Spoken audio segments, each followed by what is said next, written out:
Cake बनाया है, अखरोट वाला केक, आपकी बर्थडे पर।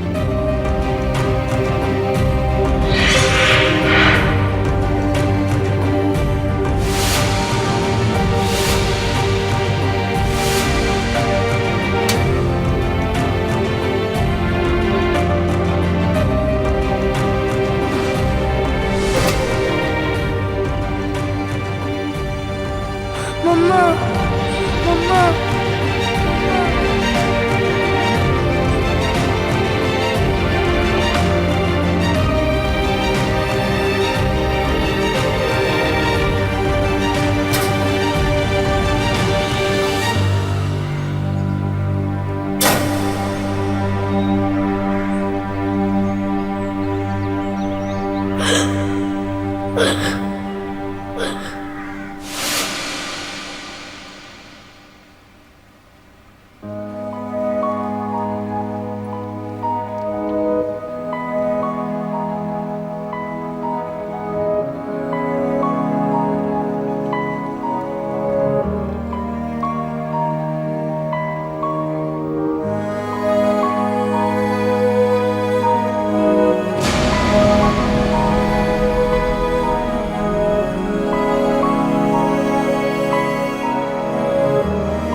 यूसुफ, तुमने अपने चाचा के लिए वो ड्राइंग बनाई थी ना, वो तो भूल गए।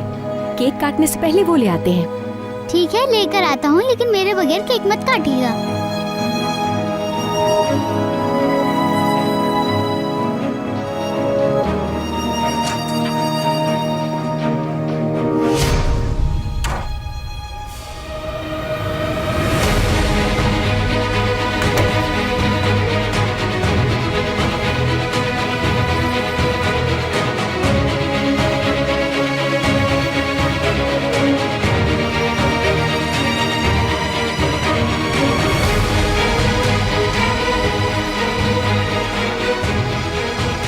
तुम ठीक तो हो?